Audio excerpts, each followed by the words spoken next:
Students, good morning, all of you. Students, today we are going to start a new chapter in English literature, which is Nelson Mandela A Long Way to Freedom. Students, this is basically an autobiography written by Nelson Mandela. Okay? Students, आपको पहले भी मैंने Nelson Mandela के बारे में बताया है while I was teaching you SST. Okay, जब मैं आपको एसएसटी पढ़ा रहा था तो मैंने आपको नेल्सन मंडेला बताया था। जब हम लोग हिस्ट्री पढ़ रहे थे then we had known about this great personality. Today we will read about him and know what he had to go through and what he was actually. Okay, आज हम पढ़ेंगे इनके बारे में कि इनको किस किस से चीज़ से गुजरना पड़ा, क्या क्या इनके बारे में, मतलब ऑटोबायोग्राफी बच्चों होती क्या है। सबसे पहले तो आपके सामने क्वेश्चन आना चाहिए कि व्हाट इज़ एन ऑटोबायोग्राफी। ठीक है, ऑटोबायोग्राफी एक्चुअली होता क्या है। तो बच्चों, ऑटोबायोग्राफी एक बुक होती है, एक कलेक्शन होता है, बुक का कह सकते हैं आप, जिसमें लाइफ के बारे में जितनी भी इंसिडेंट होते हैं उसमें लिखा रहता है, यानी कि एक पूरी घटना, जीवन चक्र जिसे कहते हैं, लाइफ स्टोरी। ठीक है, तो अपने पूरे लाइफ के बारे में जितनी भी चीज़ें हैपन हुई हैं, घटी हुई हैं, तो उनको बुक में लिखना ही क्या कहलाता है बच्चों, ऑटोबायोग्राफी कहलाता है। यानी वो बुक जो होती है वो ऑटोबायोग्राफी कहलाती है, वो जो कंपोजिशन होता है वो ऑटोबायोग्राफी कहलाता है। ठीक है, तो ऑटोबायोग्राफी आपको पता होना चाहिए कि कौन सा स्टोरी है, कौन सा ऑटोबायोग्राफी है, कौन सा बायोग्राफी है, कौन सी पोएम है, ठीक है, कौन सा एस्से है, वॉट एवर, ये चीज़ें आपको पता होना चाहिए कि फॉर्मेट क्या है। ठीक है, राइटिंग का फॉर्मेट आपको पता होना बहुत ज़रूरी है। तो बच्चों, बिफोर यू रीड, यहाँ पे कुछ चीज़ें दी गई हैं, I think you should read them all. आपको पढ़ना चाहिए। सबसे पहले यहाँ पे एक वर्ड है, लेट मी जूम इन। हाँ, तो आप देख सकते हैं यहाँ पे एक वर्ड है दिया गया है, एफर्टेड। ठीक है, एफर्टेड। तो बच्चों यहाँ पे एफर्टेड का मतलब क्या होता है, एफर्टेड। ठीक है, एपरथेड। ठीक है, क्या पढ़ेंगे इसको, एपरथेड। तो बच्चों एपरथेड का मतलब ये होता है, जैसे देखिए यहाँ पे दिया गया है, political system that separates according to their race. अब बच्चों एपरथेड मतलब होता है किसी भी, यानी कि जो हम ह्यूमन हैं आपस में हमको बांट देना। एक पॉलिटिकल सिस्टम होता है, एक राजनीतिक ये कह सकते हैं सिस्टम है बच्चों, जहाँ पे होता क्या है कि लोगों को उनके किसी आधार पे उनको बांट दिया जाता है, रेस के आधार पे। Race in the sense of like कि आपको जैसे मान लीजिए कलर के बेस पे, ठीक है, हाइट के बेस पे, मे बी जो आपका मनी के बेस पे, है ना, इकोनॉमिकल यानी कह सकते हैं आप, फाइनेंशियल कंडीशन के बेस पे, या किसी भी चीज़ की, किसी भी चीज़ को बेस बनाकर मतलब क्या करना, डिस्क्रिमिनेशन जिसे कहते हैं, भेदभाव पैदा कर देना। यानी मान लीजिए अब अफ्रीका में क्या था, एक वाइट जो जिनका कलर फेस का वाइट था, या बॉडी कलर या स्किन कलर जिनका वाइट था वो अलग रहते थे, और जो ब्लैक थे वो अलग थे। तो वाइट वालों को सब कुछ मिला हुआ था, यानी everything they had, like they possessed everything which black ones could not। ठीक है, मतलब जो राइट वाले थे, जो ये आपके मतलब वाइट कलर्ड वाले थे, स्किन कलर्ड वाले, इनको हर चीज़ की आज़ादी थी, यानी इनके पास हर चीज़ का अधिकार था, जबकि ब्लैक वालों के पास ये नहीं था।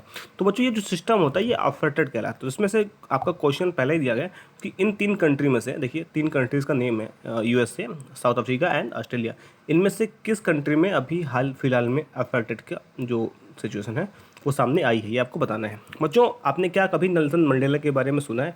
तो नेल्सन मंडेला के बारे में नहीं सुना तो आज आप इस चैप्टर में पढ़ेंगे कि उन्होंने किस तरह से अपने लाइफ का एक बहुत बड़ा पार्ट जो है अफर्टेड से लड़ने में बिता दिया, ये आपको बताया है मैंने। और इनको 30 साल, 30 years he had to spend in prison. Actually उनको 30 साल एक जेल में बिताना पड़ा था। ठीक है, और फाइनेंशियली क्या होता है कि फिर चुनाव होते हैं, लोग उनको सपोर्ट करते हैं। ठीक है, क्योंकि he was fighting against a system which was not actually favouring the people. Okay, तो वो लड़ रहे थे ऐसी ऐसी ऐसी चीज़ से जो लोगों के पक्ष में नहीं थी। तो ऐसे में लोगों का सपोर्ट मिला उनको, and in 1994 when the elections were held he one. ठीक है, और जब इलेक्शन होते हैं 1994 में, तो नेल्सन मंडेला जी जीत जाते हैं और वहाँ के नए प्रेसिडेंट बन जाते हैं। बच्चों, क्वेश्चन आएगा अगर आपसे मान लीजिए जीके में या एसएसटी में या फिर इंग्लिश में कि when did Nelson Mandela become president of South Africa, या when did Nelson Mandela win the elections, then your answers would be like 1994। ठीक है, तो आपको बताना है कि आप जो है 1994 में वो क्या हुए थे, बन गए थे। ठीक है, प्रेसिडेंट बन गए थे। सो इस तरह से आपको आंसर करना है। बच्चों फिर होता क्या है, देखिए ये जो एक हमने यहाँ पे जो हमारे पास स्टोरी है वो कहाँ से ली गई है, उनकी ऑटोबायोग्राफी से ली गई है और उन्होंने उसका नाम दिया था लॉन्ग वे टू फ्रीडम। तो ये भी आप याद रखिएगा कि लॉन्ग वे टू फ्रीडम जो है ये किसकी कंपोजिशन है, किस, तो ये आप बताएंगे कि नेल्सन मंडेला का ऑटोबायोग्राफी है। ओके, तो ये चीज़ें आप याद रखिएगा, ये चीज़ें क्वेश्चन में एग्जाम में पूछ ली जा सकती हैं, तो आपको ये पता होना चाहिए। ठीक है, चलिए ये तो थी इसके बारे में रेफरेंस था। ठीक है, चलिए अब इसके बारे में हम पढ़ते हैं कि और भी क्या क्या चीज़ें हैं। अब यहाँ पे देखिए बच्चों, नेल्सन मंडेला जब फर्स्ट टाइम प्रेसिडेंट बनते हैं तो वहाँ पे उन्होंने कुछ चीज़ें राइट की थी। देखिए यहाँ पे नेल्सन मंडेला के बारे में कुछ चीज़ें दी गई हैं। Nelson Mandela has become South Africa's first black president after more than 3 centuries of white rule. सबसे पहले आपको बता दें कि अफ्रीका में वाइट रूल चल रहा था, यानी सफ़ेद लोगों का शासन चल रहा था, यानी जो गोरे लोग होते थे उनका शासन चल रहा था। तो ऐसे में ब्लैक लोगों को ना तो कोई आज़ादी थी, ना ही कोई राइट था, अधिकार नहीं था वहाँ पे, केवल वाइट लोगों को मिला हुआ था। तो ऐसे में ब्लैक लोग इस चीज़ के लिए लड़ रहे थे। इसी सिस्टम को नाम दिया था अपार्थाइड। तो अपार्थाइड से सब लड़ रहे थे। ठीक है, उसी में नेल्सन मंडेला का हाथ सबसे बड़ा था, जिसके पीछे उन्हें 30 साल तक जेल में भी रहना पड़ा। लेकिन उन्होंने हार नहीं मानी और आखिरकार 30 साल जेल में रहने के बावजूद लोगों का प्यार मिला, उन्हें सपोर्ट मिला and he one the election. He one actually, his party one 252 seats out of 400। और उनकी जो पार्टी थी जिसका नाम था बच्चों अफ्रीकन नेशनल कांग्रेस, ANC, याद रखिएगा ये नेल्सन मंडेला की पार्टी का नाम है, जिसने 400 में से 252 सीट जीती थी। ठीक है, तो ये बहुत बड़ी ह्यूज विक्ट्री थी उनके लिए। ठीक है, और कह सकते हैं कि ये सबसे बड़ी जीत भी थी अफ्रीका के लिए। ठीक है, अब तक की दिस इनॉग्रेशन, बच्चों एक टर्म आया हुआ है इनॉग्रेशन। चलिए अब जो भी टर्म इंपॉर्टेंट आएंगे उनको आप जरूर समझते चलिएगा।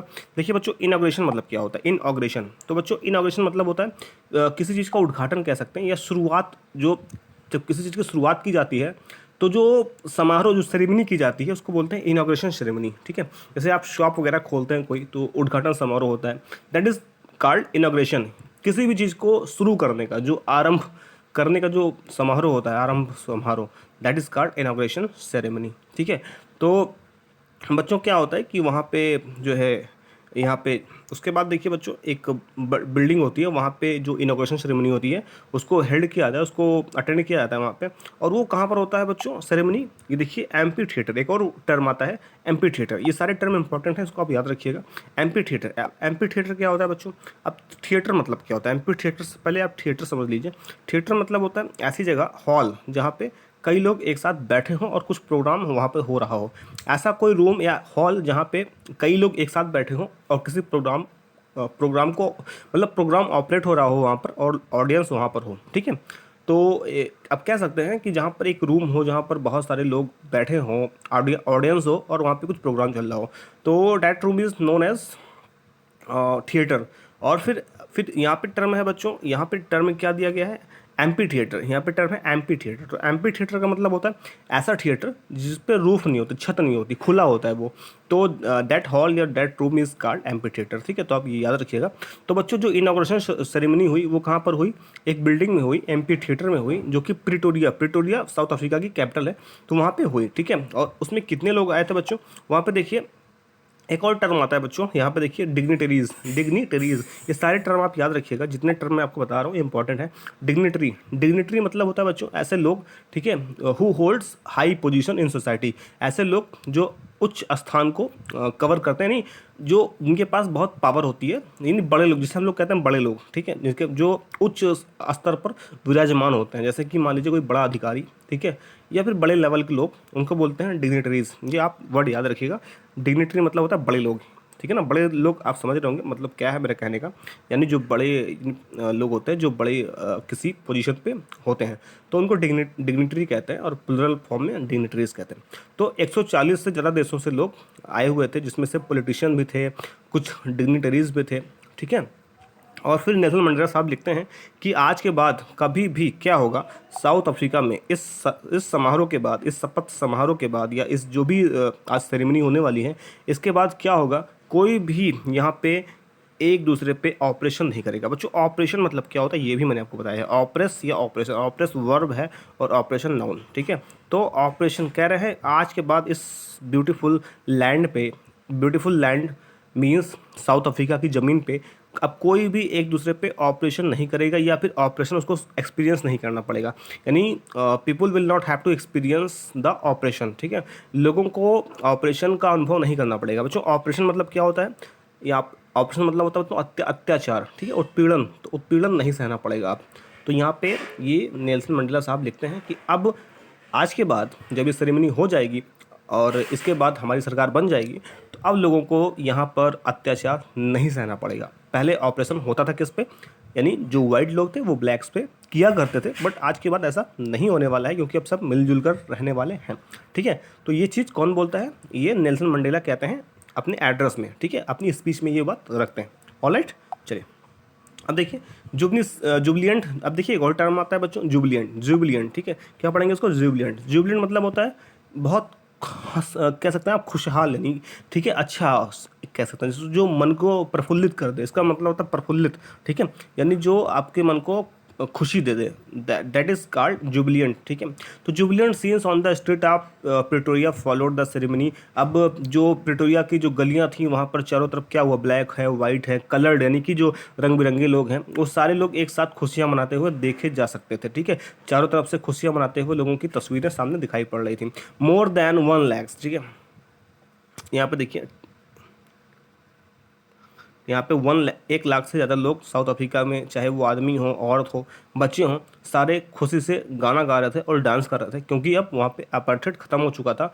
अब वहाँ पे भेदभाव, डिस्क्रिमिनेशन खत्म हो चुका था, यानी सब एक हो चुके थे, ठीक है। तो ये था उस दिन का जो है अपडेट। अब देखिए, चलिए आगे पढ़ने की कोशिश करते हैं। यहाँ पे बच्चों एक्टिविटी है आप लोगों के लिए, ये आपके लिए होमवर्क भी है, ठीक है। आपको क्या करना है, यहाँ पे देखिए एक्टिविटी में यहाँ पे कॉलम ए और कॉलम बी दिया गया है। यहाँ पे कुछ फ्रेजेस और इडियम्स दिए गए हैं और इनकी मीनिंग दी गई है। ये आप गूगल करके सर्च करेंगे, ठीक है। आपको डिक्शनरी से या फिर गूगल से सर्च करना है, और ये एक्सरसाइज है, आपको ये होमवर्क है, आपको ये आंसर करके लिखना है। अभी मैं कुछ और होमवर्क आपको आगे दूंगा, बट ये आपका पहला होमवर्क है, होमवर्क नंबर 1 है, आपको ये करके सेंड करना है, ठीक है, ग्रुप में 6 PM से पहले, ठीक है। चलिए, तो बच्चों इतनी चीज़ें आपने पढ़ ली। अब देखिए क्या होता है, अब देखिए यहाँ पे आगे पढ़ते हैं। अब यहाँ से शुरू होता है उनका जो नेल्सन मंडेला जी हैं, वो अपनी बायोग्राफी में आगे लिखते हैं। 10 मई, 10 मई की बात है। Dawned bright and clear, dawned मतलब होता है बच्चों भोर होना, सुबह होना, सूरज का उगना। तो कह रहे हैं 10 मई का जो सूरज था, यानी 10 मई की जो सुबह थी, वो किस तरह से बिल्कुल ब्राइट एंड क्लियर थी, बिल्कुल चमकीली थी, साफ थी। For the first few days I had been pleasantly beside, कह रहे हैं प्लेजेंटली मतलब बच्चों खुशी खुशी, कह रहे हैं कुछ दिनों से खुशी खुशी, बिसाइड बाई डिग्नेटरीज, मैं घिरा हुआ था। देखिए बच्चों, बिसाइड यहाँ पे एक वर्ड है BE, ठीक है, SIEGED, बिसाइड, ठीक है बच्चों। यहाँ पे बिसाइड, इसको मतलब क्या होता है ये देखिए यहाँ पे दिया हुआ है बिसाइड, ठीक है। पहले तो प्लीजेंटली मतलब समझ लेते हैं, प्लीजेंटली मतलब खुशी खुशी, ठीक है, हंसे अच्छे मन से, और बिसाइड मतलब घिरा होना, सराउंडेड विथ, ठीक है। तो यहाँ पे नेल्सन मंडेला जी कहते हैं कि कुछ दिनों से जो 10 मई की जो सुबह थी वो बिल्कुल चमकीली थी, सनी थी, और कुछ दिनों से मैं लगातार हंसी खुशी लोगों से घिरा हुआ था। जो डिग्निटरीज हैं, किससे घिरा हुआ था, जो बड़े लोग हैं, ठीक है, उनसे घिरा हुआ था। उसके अलावा जो लीडर थे तमाम देश के, उनसे मेरे पास मैसेज आ रहे थे, उनके रिस्पेक्ट मेरे पास आ रहे थे इनाग्रेशन से पहले, यानी कि जो आरंभिक कार्यक्रम था, उद्घाटन कार्यक्रम था, शपथ समारोह था, उससे पहले मेरे पास बहुत सारे रिस्पेक्ट मेरे आ रहे थे, मेरे पास मैसेजेस आ रहे थे, लोग मुझे सम्मान दे रहे थे, प्यार दे रहे थे, ऐसा बोलते हैं नेल्सन मंडेला जी, ठीक है। The inauguration would be the largest gathering ever of international leaders on south African soil. Nelson Mandela कहते हैं कि अब जो ये इनोग्रेशन समारोह होने वाला है, ये जो उद्घाटन समारोह होने वाला है, ये जो शपथ समारोह होने वाला है बच्चों, ये अफ्रीकन सॉइल पे, यानी साउथ अफ्रीका की मिट्टी पे सबसे बड़ी गैदरिंग होगी, सबसे ज़्यादा लोग इकट्ठा होंगे। पहली बार ऐसा होगा जब इतने लोग एक साथ इकट्ठा होंगे, इंटरनेशनल लीडर इकट्ठा होंगे, यानी कि पूरे दुनिया से लोग आएंगे अफ्रीका के सॉइल पर, ठीक है। और ये सब पहली बार ऐसा होगा कि जब इतने बड़े लेवल पर इतनी भीड़ इकट्ठा होगी, ठीक है। The ceremonies took place in the lovely, अब देखिए जो सेरेमनी, जो समारोह होते हैं बच्चों, ठीक है, तमाम तरह के जो समारोह, जो भी महोत्सव होता है, वो कहाँ पर हुआ, एम्पी थिएटर में हुआ। मैंने आपको बताया सैंडस्टोन, यानी कि जो सैंडस्टोन होता है ना, बलुआ जो पत्थर होता है, वो उससे उससे बना हुआ एक एम्पी थिएटर था, एक ऐसा हॉल जहाँ पर छत नहीं थी, ठीक है। वहाँ पर इसको समारोह को मनाया गया। और ये कहाँ पर मनाया गया? प्रिटोरिया में एक बिल्डिंग थी, वहाँ पर मनाया गया। For decades this had been the seat of white supremacy. देखिए बच्चों, बहुत दिनों तक, सालों तक, सदियों तक या दशकों तक कह सकते हैं, ये जो ज़मीन थी, ठीक है, ये इस पे किसका अधिकार था?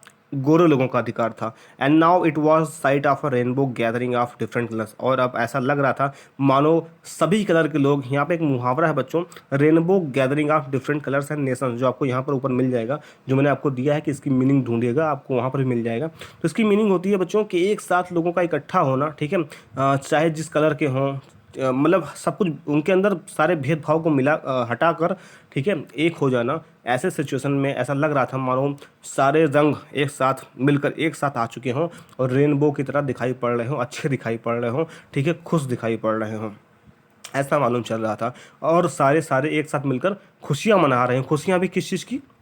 पहली बार जो है साउथ अफ्रीका में एक ऐसी सरकार आने वाली थी जो पूरी तरह से डेमोक्रेटिक थी और नॉन रेशियल थी, यानी भेदभाव से परे थी। अब ये सरकार भेदभाव नहीं मनाएगी, यहाँ पर सारे लोग खुश रहेंगे, एक साथ रहेंगे, मिलजुल कर रहेंगे, और पहली बार ऐसी गवर्नमेंट आने वाली थी और सभी लोग बहुत खुश थे। On that lovely autumn day, कह रहे हैं उस प्यारे ऑटम डे के दिन, आई वॉज अकम्पनीड मतलब मुझे बहुत लोगों का साथ मिला, बाई माई डॉटर जिनानी, कह रहे हैं खासकर उस दिन मेरी पुत्री जो थी जिनानी, उसका मुझे सपोर्ट मिला, साथ मिला। ऑन द पोडियम, पोडियम पर सबसे पहले मिस्टर डी क्लर्क, सबसे पहले कौन आए? मिस्टर डी क्लर्क आए, जिन्होंने सबसे पहले स्वार्थ, बच्चों स्वार्थ मतलब क्या होता है? शपथ, कसम खाना।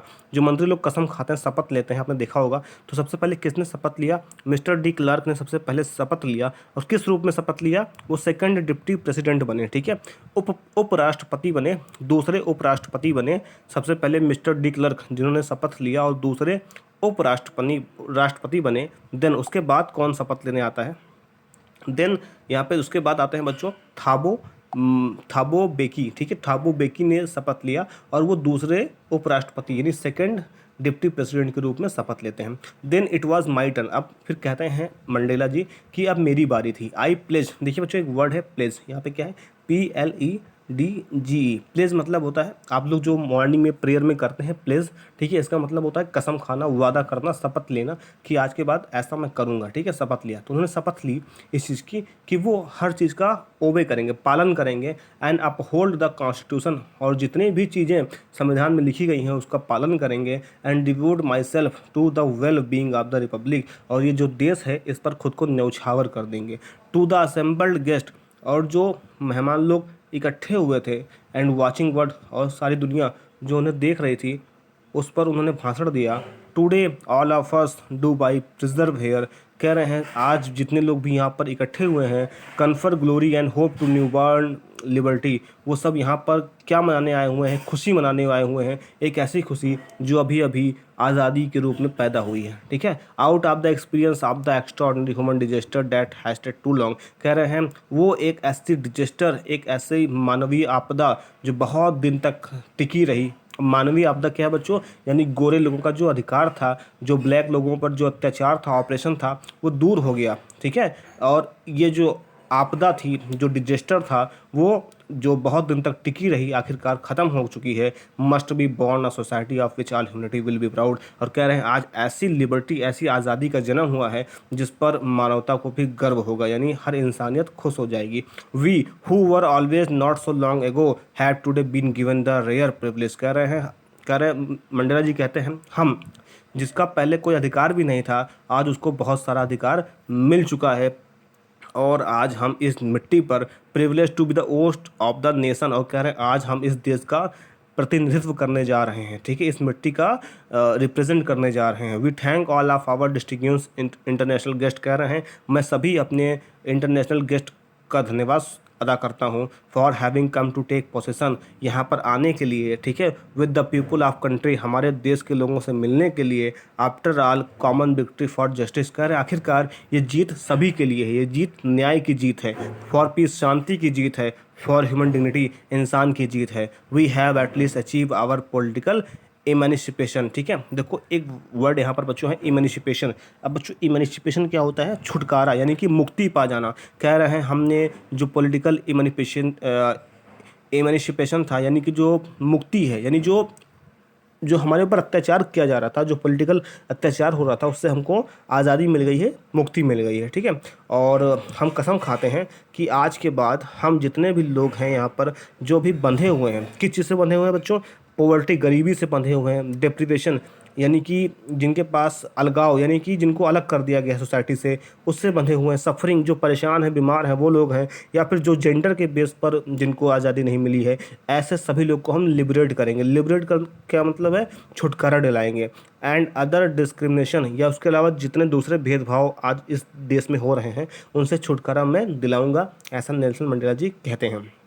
Never, never, and never again shall it be that this beautiful land will again experience the oppression of one by another। और कहते हैं कि आज के बाद दोबारा कभी से इस तरह से ऑपरेशन, अत्याचार नहीं सहना पड़ेगा लोगों को, ठीक है। The sun shall never set on so glorious a human achievement कह रहे हैं। और दोबारा जो सन है, जो सूरज है, ठीक है, कभी भी इस तरह से जो आज हमको खुशी मिल रही है, जो ग्लोरियस, जो हमको आज़ादी की खुशी आज मिली है, जो आज मानवता की जीत हुई है, जो ये आज सूरज उगा है, ये कभी अब डूबेगा नहीं। लेट फ्रीडम रेंस कह रहे हैं, चलो आज़ादी को मनाते हैं, ठीक है। गॉड ब्लेस अफ्रीका, भगवान अफ्रीका की रक्षा करे।